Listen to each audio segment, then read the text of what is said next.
सभी प्रभु प्यारे भक्तों को मेरा राधे राधे। कैसे हैं आप सब लोग? ठीक हैं? आज आपके बीच में बहुत ही महत्वपूर्ण जानकारी लेकर के आया हूँ। मेरा नाम है ईश्वर कृष्ण।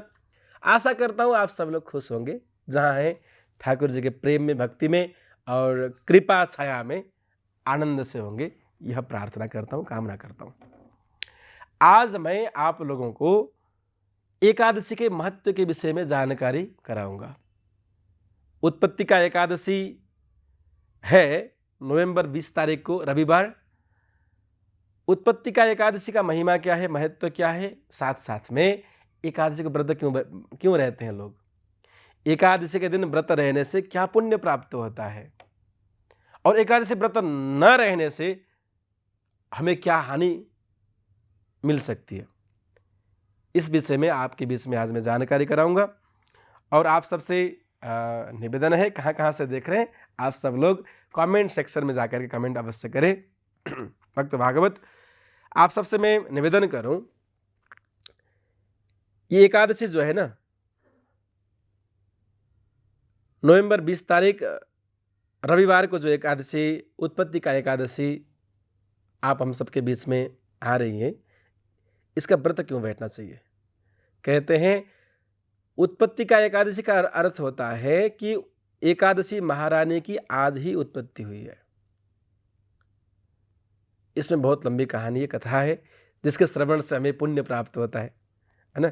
एकादशी महिमा के विषय में भी कथा हम लोग श्रवण करेंगे तो उससे भी बहुत बड़ा पुण्य हमें प्राप्त होता है। तो सबसे पहली बात यह है, सभी व्रतों में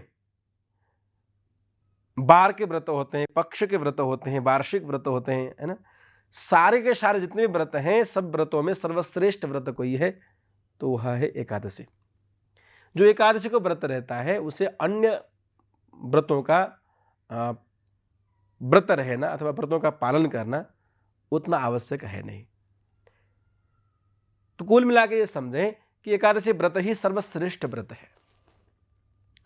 तो उत्पत्ति का एकादशी के महत्व के विषय में शास्त्रों में एक कथन आता है, विशेष करके पद्म पुराण में एक चर्चा आती है।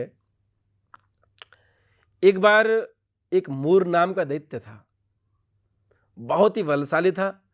उसने पृथ्वी से लेकर के स्वर्ग तक सबको कब्जा कर लिया, अपने बस में कर लिया। देवता लोग भागने लगे, त्राही त्राही करते हुए। कहाँ जाएं? तो ब्रह्मा के शरण में गए। ब्रह्मा जी से निवेदन किया, ब्रह्मदेव हम लोग तो बेघर हो गए। मूर नाम का जो दैत्य है उसने घर से स्वर्ग लोक से निकाल दिया। तो ब्रह्मादि देवता भगवान शंकर के शरण में गए। भगवान शंकर से निवेदन किया कि इस दैत्य का कुछ कीजिए। भगवान शंकर ने कहा मैं नहीं कुछ कर सकता, चलो सब लोग जाकर के भगवान श्री नारायण के शरण में कुछ निवेदन करते हैं। तो भगवान श्री नारायण से जाकर के प्रार्थना की, स्तुति प्रार्थना करने के बाद भगवान प्रसन्न हो गए। प्रसन्न होने के बाद भगवान ने कहा निश्चिंत रहो, मैं कुछ करता हूँ।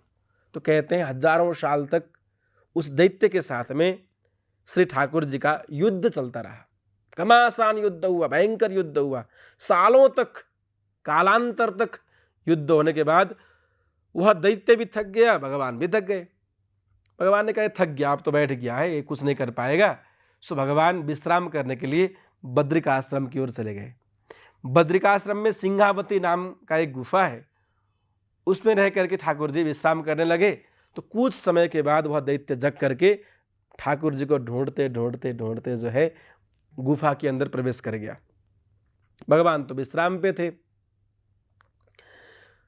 जब भगवान को प्रहार करने लगा, उस सोते हुए ठाकुर जी को जब उसने शस्त्र से प्रहार करने लगा तो भगवान के शरीर से एक कन्या उत्पत्ति हुई।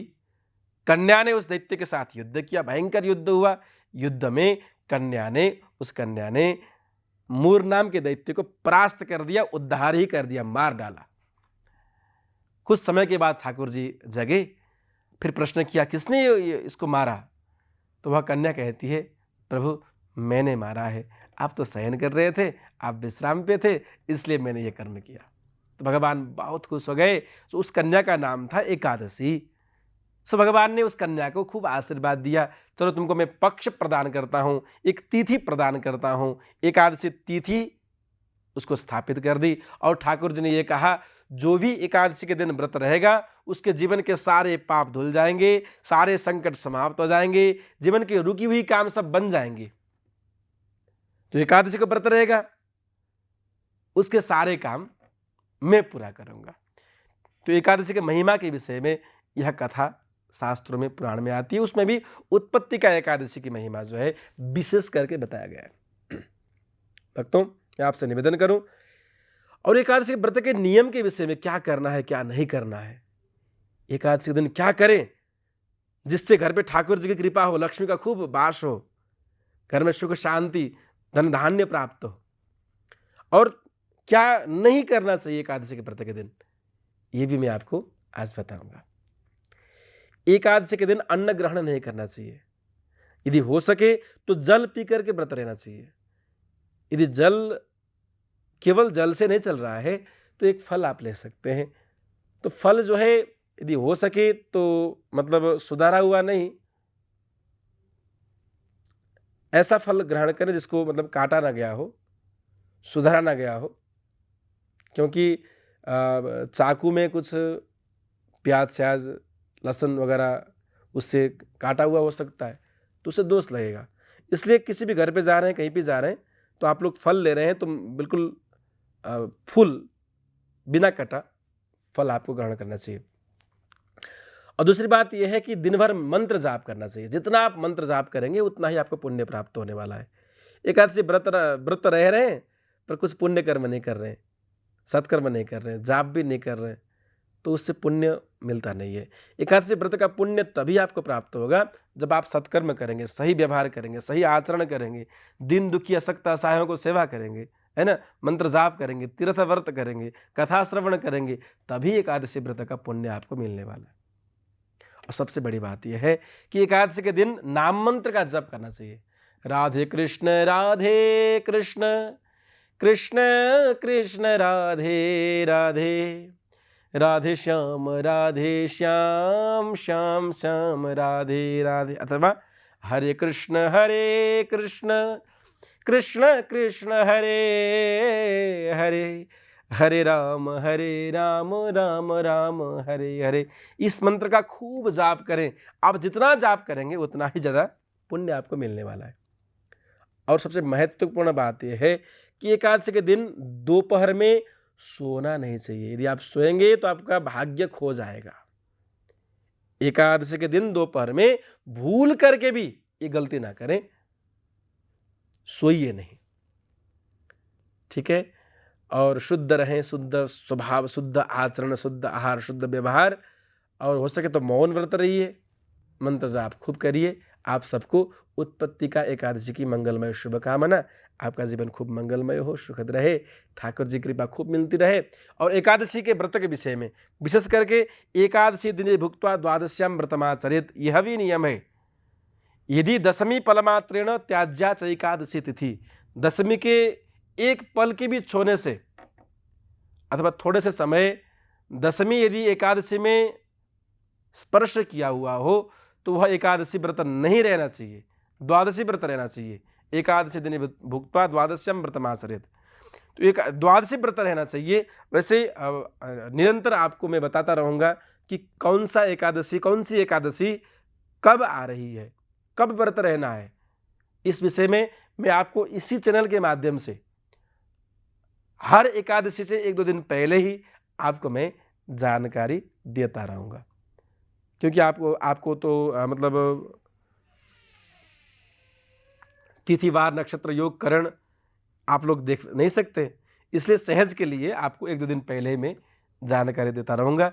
तो आपको सूचना मिले, जानकारी मिले, इसके लिए आप हमारे यूट्यूब को सब्सक्राइब अवश्य करें, और सबसे पहले वीडियो आपको मिले इसके लिए आप बेल आइकन को भी दबा दें, ताकि सबसे पहले वीडियो आपको मिलता रहे। तो आप सबके लिए बस यही सूचना था, बहुत महत्वपूर्ण जानकारी था। तो आप सब कहाँ से देख रहे हैं अवश्य कमेंट करें, सब्सक्राइब करें। आज के लिए आपके बीच से मैं विदा देता हूँ। फिर नए नए वीडियोज़, नए नए प्रवचन, भजन और महत्वपूर्ण तिथियों की जानकारी लेकर के आपके बीच में आता ही रहूँगा। आज के लिए जय श्री राधे, जय श्री कृष्ण। राधे राधे। नित्य नए नए भजन प्रवचन श्रवण करने के लिए सब्सक्राइब करें हमारे YouTube चैनल हिंदी भजन और दीप टीवी हिंदी को। दिए गए लाल बटन और घंटी को दबाएं और बने हमारे खास परिवार। आप और आपके परिवार को भगवान की कृपा सदैव मिलती रहे। राधे राधे।